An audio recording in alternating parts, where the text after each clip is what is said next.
Hi everyone, welcome to super academy. I hope you are doing great. संघ की कार्यपालिका पढ़ रहे थे हम। संघ की कार्यपालिका वाला चैप्टर मैंने आप शुरू किया था, ठीक है।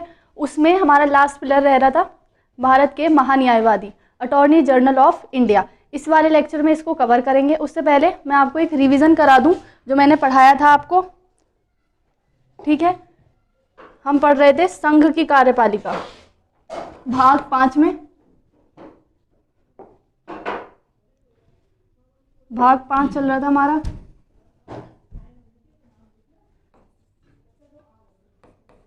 भाग 5, ठीक। भाग 5 में पहला अध्याय बताया था मैंने आपको,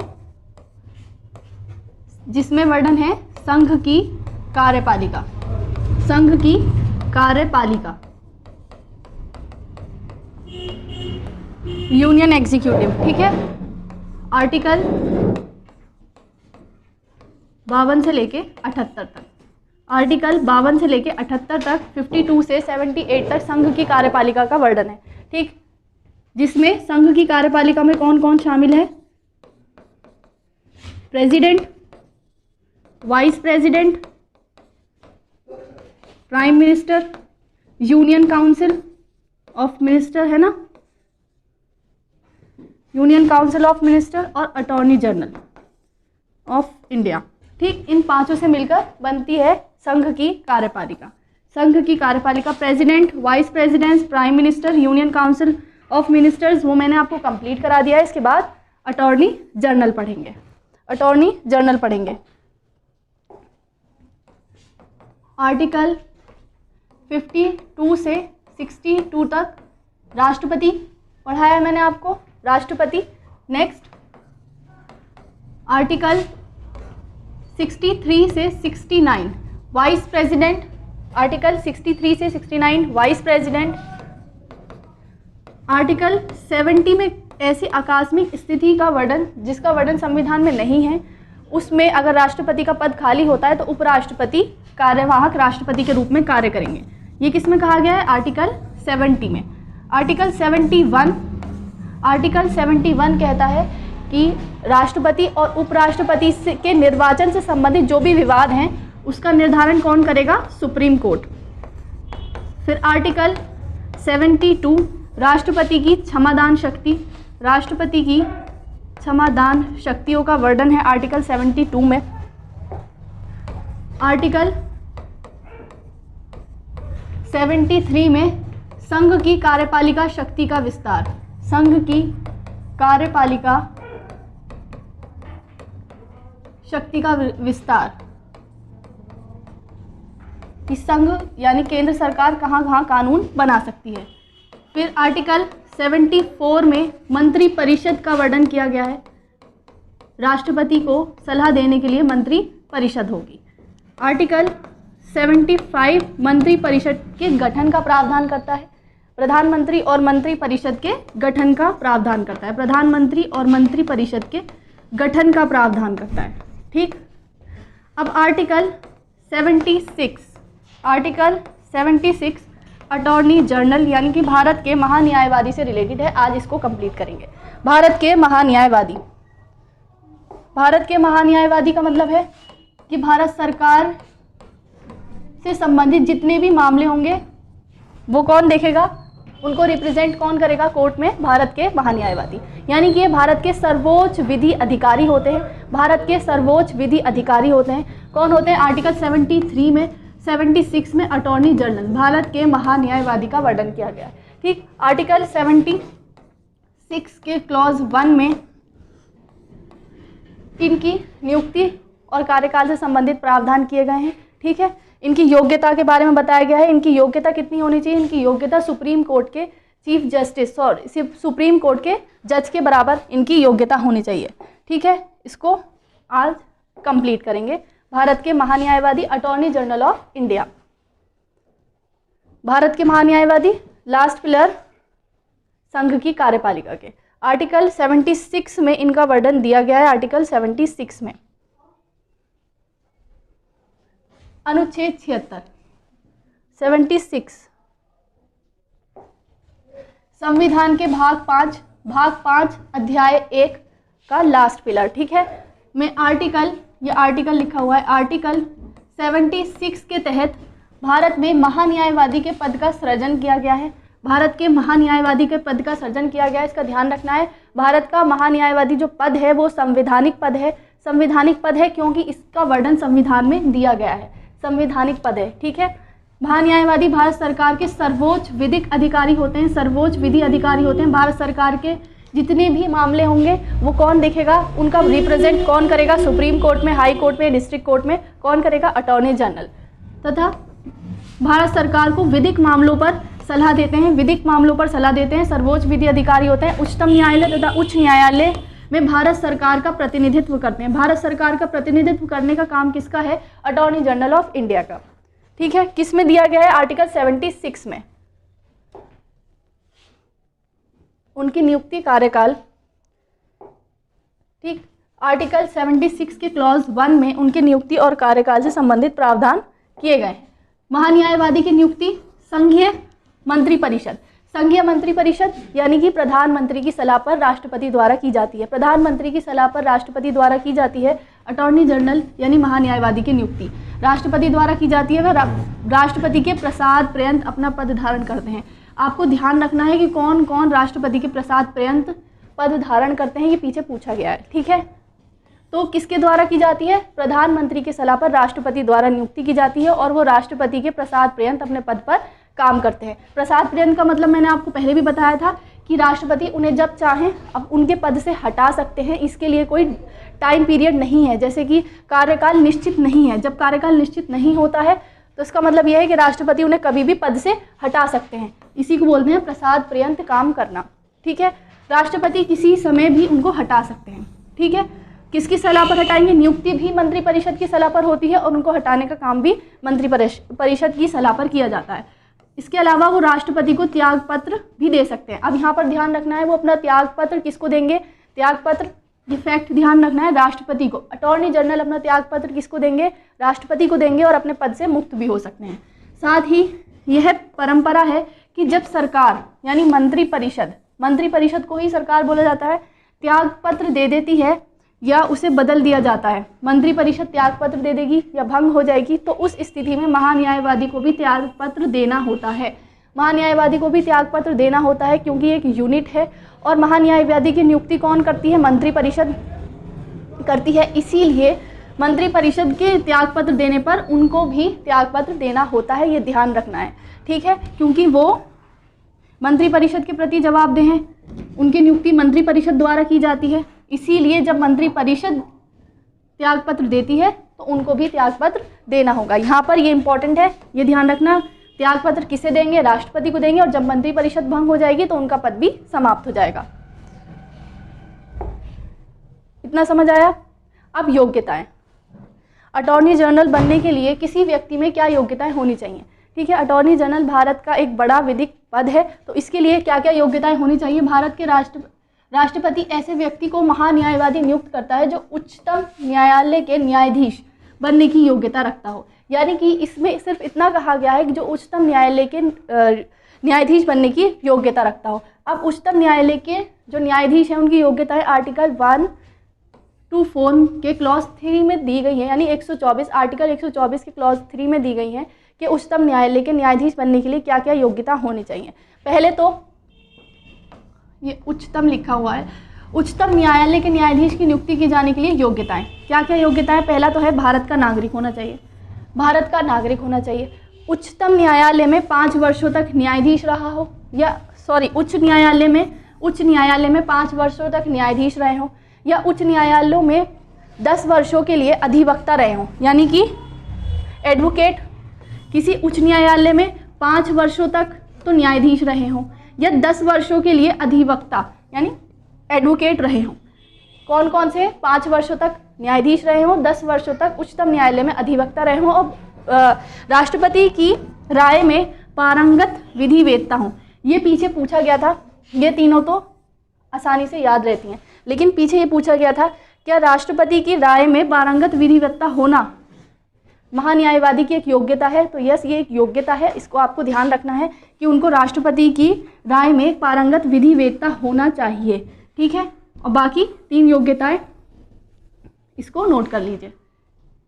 ये पीछे पूछा गया है, आप लोग चेक करेंगे, राष्ट्रपति की राय में पारंगत विधिवेत्ता होना चाहिए।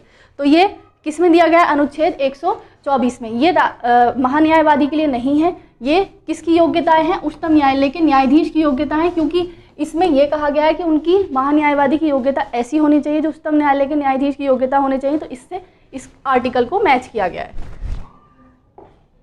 योग्यताएं समझ में आ गई आपको। नेक्स्ट है उनके कर्तव्य, महान्यायवादी के कर्तव्य यानी कार्य। उनके कार्य क्या होंगे? भारत सरकार को विधि संबंधी ऐसे विषयों पर सलाह देना जो राष्ट्रपति द्वारा उन्हें सौंपे गए हैं। यानी कि भारत सरकार को विधि संबंधी जो भी सलाह है वो भारत सरकार महान्यायवादी से मांग सकती है और वो उनको देने के लिए बाध्य हैं।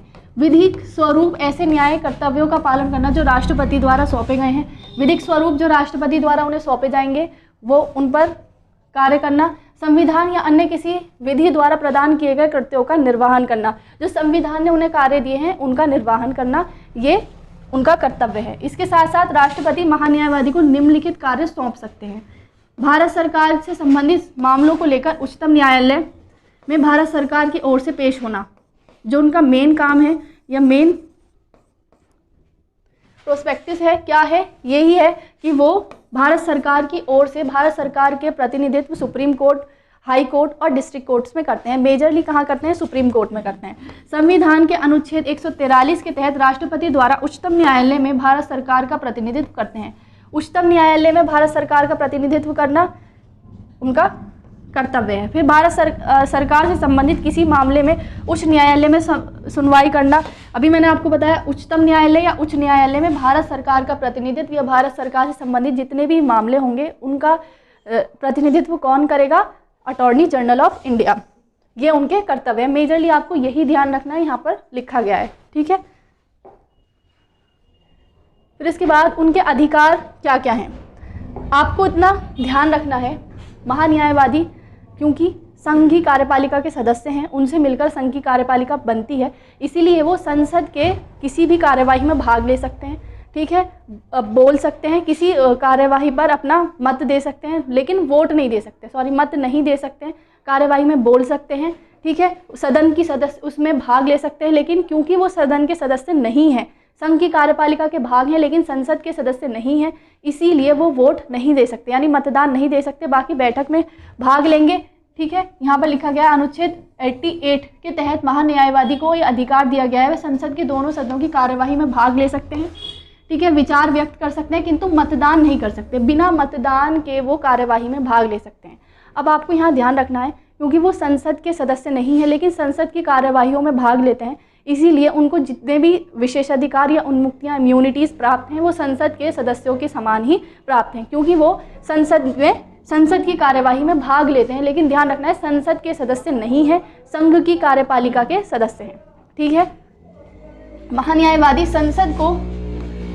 संसद की संयुक्त बैठक में भी भाग ले सकते हैं और संसद की किसी समिति में बिना मताधिकार के बोलने और उसकी कार्यवाही में, यानी कि संसद की संयुक्त बैठक जो बुलाई जाती है उसमें भी भाग ले सकते हैं, संसद की कोई समिति गठित हुई है उसमें भी भाग ले सकते हैं, लेकिन मतदान नहीं करेंगे। क्यों मतदान क्यों नहीं करेंगे? क्योंकि वो संसद के सदस्य नहीं हैं।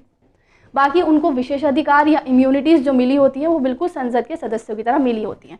और आपको एक चीज़ और यहाँ ऊपर रह गई, उनका कार्यकाल निश्चित नहीं है, मैंने आपको भी बताया उनका कार्यकाल निश्चित नहीं है, वो राष्ट्रपति के प्रसाद पर्यंत काम करते हैं। जैसे सभी अधिकारियों का कार्यकाल 5 वर्ष, 4 वर्ष, 6 वर्ष निश्चित किया जाता है, इनका कार्यकाल निश्चित नहीं किया गया है। अब अधिकार और मर्यादाएं, भारत सरकार के किसी भी क्षेत्र में, मैंने आपको बताया supreme court, high court, district court, किसी भी क्षेत्र में, किसी भी अदालत में महान्यायवादी को सुनवाई का अधिकार है, किसी भी अदालत में, किसी भी क्षेत्र में महान्यायवादी को सुनवाई का अधिकार है। इसके अतिरिक्त संसद के दोनों सदनों में बोलने, कार्यवाही में भाग लेने, दोनों सदनों की संयुक्त बैठक में, यानी संयुक्त बैठक में भी भाग ले सकते हैं, लेकिन मतदान का अधिकार उनको नहीं है, क्योंकि वो सदन के सदस्य नहीं होते हैं। एक संसद के सदस्य की तरह सभी वेतन भत्ते उनको मिलते हैं, लेकिन इसका निर्धारण यहाँ पर ध्यान रखना है, इसका निर्धारण कौन करेगा? राष्ट्रपति। राष्ट्रपति निर्धारित करेगा कि उनको कितने वेतन भत्ते या विशेषाधिकार कोई भी चीज़ है वो निर्धारित किए जाए। संसद द्वारा निर्धारित नहीं की जाएंगी, राष्ट्रपति द्वारा निर्धारित की जाएंगी। यहाँ पर इस चीज़ को ध्यान रखना है। उनकी नियुक्ति भी राष्ट्रपति के द्वारा की जाती है, उनको हटाया भी राष्ट्रपति द्वारा जाता है, और उनके विशेषाधिकार भत्ते वो जो भी चीज़ निर्धारित की जाएगी वो भी राष्ट्रपति द्वारा निर्धारित की जाएगी। महान्यायवादी की निम्नलिखित सीमाएं और उनके कर्तव्यों के तहत संघर्ष की जटिलताएं ना रहे, यानी महान्यायवादी पर जो सीमाएं लगाई गई हैं उनका वर्णन यहाँ पर किया गया है। ये एग्जाम में पूछा जाता है कि मेनली एग्जाम में क्या पूछा जाता है, किसी के कर्तव्य कि वो क्या क्या कर सकता है और क्या क्या नहीं कर सकता, उसकी सीमाएं क्या हैं, उसके कर्तव्य क्या हैं, ये दोनों चीज़ें इंपॉर्टेंट होती हैं। और किस आर्टिकल में उसका वर्णन दिया गया ये इंपॉर्टेंट होता है। ठीक है, क्या कर सकते हैं, उनके कर्तव्य क्या है, मैंने आपको बता दी है। उनके ऊपर सीमाएं लिमिटेशंस क्या लगाई गई हैं, इसको यहाँ पर देखेंगे। भारत सरकार के खिलाफ कोई सलाह या विश्लेषण नहीं दे सकते, यानी क्यों? क्योंकि वो भारत सरकार के वकील हैं, है ना, भारत सरकार के विधि वेत्ता हैं, विधि अधिकारी हैं, तो भारत सरकार के खिलाफ कोई भी ऐसी सलाह या विश्लेषण नहीं कर सकते, इसकी बाध्यता है। ठीक, जिस मामले में भारत सरकार की ओर से पेश होना है उस पर कोई टिप्पणी नहीं करेंगे, यानी कोई मामला जो भारत सरकार की ओर से जिसमें उन्हें पेश होना है तो उस पर टिप्पणी नहीं करेंगे। ठीक है, ये दोनों चीज़ें ध्यान रखनी है, भारत सरकार के खिलाफ नहीं बोलना है, और भारत सरकार के जो भी केस है या जिस भी मामले में उनको पेश होना है उस पर टिप्पणी नहीं कर सकते हैं। बिना भारत सरकार की अनुमति के किसी आपराधिक यहाँ पर आपराधिक पर ध्यान रखना है, आपराधिक मामले में व्यक्ति का बचाव नहीं कर सकते, यानी किसी आपराधिक मामले में कोई व्यक्ति है तो भारत सरकार की अनुमति के बिना उसका बचाव नहीं कर सकते हैं। नेक्स्ट है, बिना भारत सरकार की अनुमति के वे किसी परिषद या कंपनी के निर्देशक पद को ग्रहण नहीं कर सकते, यानी किसी कंपनी के निर्देशक नहीं बन सकते हैं भारत सरकार की अनुमति के बिना। ठीक है, एक तो भारत सरकार के विरुद्ध कोई सलाह नहीं देंगे, ठीक है, जिस मामले में उन्हें पेश होना है उस पर कोई अपनी टिप्पणी नहीं करेंगे, किसी कंपनी में निर्देशक के पद पर नहीं ग्रहण करेंगे जब तक वो अनुमति ना ले लें, और उसके साथ साथ कोई व्यक्ति अगर आपराधिक मामले में ग्रस्त है तो उसका बचाव नहीं करेंगे बिना जब तक कि भारत सरकार इस चीज़ की अनुमति नहीं देती। तो ये 4 लिमिटेशंस हैं, ये ध्यान रखनी है। इसके बाद नेक्स्ट लिमिटेशन जो लिमिट लगाई गई है, जब तक विधि या न्याय मंत्रालय विधिक मंत्रालय विभाग के माध्यम से इस आशय पर कोई प्रस्ताव या संदर्भ प्रेषित नहीं किया जाता, इस पर यहाँ पर ये लिखा है जब तक उनसे सलाह ना मांगी जाए, मतलब किसी मामले में उनसे सलाह ना मांगी जाए जब तक वो सलाह देने के लिए बाध्य नहीं है। यहाँ पर ये लिखा है विधिक संगठन को अपनी सलाह नहीं देंगे, जब तक उनसे सलाह के लिए कहा नहीं जाए जब तक वो सलाह नहीं दे सकते हैं। यहाँ पर इतना ही कहा है कि कोई भी मंत्रालय है, कोई भी विभाग है, सार्वजनिक उपक्रम है, जब तक कोई विधिक मामले में उनसे सलाह नहीं मांगेगा वो सलाह नहीं दे सकते हैं। ठीक, हालांकि महान्यायवादी सरकार के पूर्णकालिक वकील नहीं है, पूर्णकालिक वकील नहीं है, ऐसा नहीं है, हर टाइम वो सरकार के ही कार्यों को करेंगे, वह एक सरकारी कर्मी की श्रेणी में नहीं आते हैं, सरकार कर्मी की श्रेणी में नहीं आते हैं, क्योंकि उनका जो वेतन है वो संविधान में निश्चित नहीं है, यानी कि एक अधिकारी, एक केवल अटॉर्नी जनरल एक ऐसे अधिकारी हैं जिनको वेतन नहीं दिया जाता, उनको वेतन नहीं दिया जाता, बाकी विशेषाधिकार और उन्मुक्तियाँ उन्हें प्राप्त हैं लेकिन उनको वेतन नहीं दिया जाता, इसीलिए वो सरकारी कर्मी की श्रेणी में नहीं आते हैं। यहाँ पर इम्पॉर्टेंट नोट है, यहाँ पर ध्यान रखना है, एक तो वो पूर्णकालिक वकील नहीं है, और दूसरा वो सरकारी कर्मी की श्रेणी में नहीं आते हैं क्योंकि उनको वेतन नहीं दिया जाता, भारत सरकार की तरफ से वेतन नहीं दिया जाता, लेकिन विशेषाधिकार और उन्मुक्तियाँ यानी इम्यूनिटीज़ उन्हें प्राप्त हैं संसद के सदस्य के समान। ठीक, जिसका निर्धारण कौन करता है? राष्ट्रपति। इस चीज़ को डिफ्रेंशिएट करके चलना और याद रखना है। ठीक है, सरकारी कर्मी नहीं है और इसीलिए उन्हें निजी विधिक कार्यवाही करने से रोका नहीं जा सकता, मतलब अगर वो निजी तौर पर केस लड़ते हैं किसी व्यक्ति का तो वो उसके लिए आपराधिक है तो भारत सरकार से परमिशन लेनी पड़ेगी, लेकिन वैसे है तो वो किसी का प्रतिनिधित्व कर सकते हैं, इसीलिए उनको वो पूर्णकालिक नहीं है क्योंकि वो निजी व्यक्तियों के भी केस लड़ सकते हैं। ठीक है, इस बात को ध्यान रखना है। यहाँ पर आपको बात समझ आई, पूर्णकालिक वकील नहीं है और सरकारी कर्मी की श्रेणी में नहीं आते। क्यों नहीं आते? मैंने अभी आपको बताया, क्योंकि उनको निर्धारित वेतन नहीं मिलता है और विशेषाधिकार उन्मुक्तियाँ उनको संसद के सदस्य की तरह प्राप्त हैं, और निजी मामले यानी कि निजी केस वो लड़ सकते हैं, किसी निजी व्यक्ति का केस वो लड़ सकते हैं। अगर आपराधिक है तो उसके लिए उन्हें भारत सरकार की अनुमति लेनी पड़ेगी। इसके बाद यहाँ पर इसको कंक्लूड किया है फ्लो चार्ट में। 76 में क्या दिया गया है, भारत के महान्यायवादी का पद दिया गया है। 88 में भारत के महान्यायवादी और संसद के सदनों में उनके अधिकार दिए गए हैं। भारत के महान्यायवादी के अधिकार दिए गए हैं किसमें, आर्टिकल 88 में। इसको मैं आपको संसद में पढ़ाऊंगी। आर्टिकल 105 यानी आर्टिकल 105 महान्यायवादी की शक्तियाँ और विशेषाधिकार और प्रतिरक्षा की बात करता है, यानी इम्यूनिटी की बात करता है। विशेषाधिकार, शक्तियाँ और इम्यूनिटी की बात करता है। तो मेन आपको फिलहाल अभी ध्यान रखना है आर्टिकल 76। आर्टिकल 76 में महान्यायवादी का पद है और आर्टिकल 88 में महान्यायवादी संसद के दोनों महान्यायवादी के संसद के दोनों सदनों से रिलेटेड करके उनके अधिकार दिए गए हैं। तो इसके साथ हमारी कार्यपालिका वाला लेसन, संघ की कार्यपालिका कंप्लीट हो गया। आर्टिकल 76 में अटॉर्नी जनरल का पद दिया गया है। इसके बाद आर्टिकल 77, क्योंकि संघ की कार्यपालिका का वर्णन कहाँ से कहाँ तक है, 52 से 78 तक। 76 तक हमने पढ़ लिया है, ठीक। अटॉर्नी जनरल है। 77 राष्ट्रपति की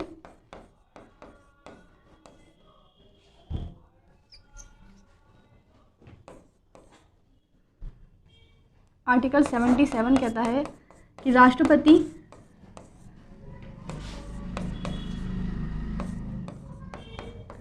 कार्यपालिका के लिए नियम बना सकते हैं,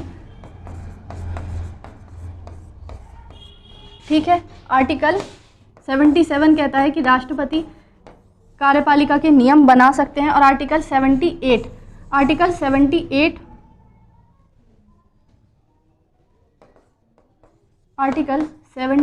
में कहा गया है कि प्रधानमंत्री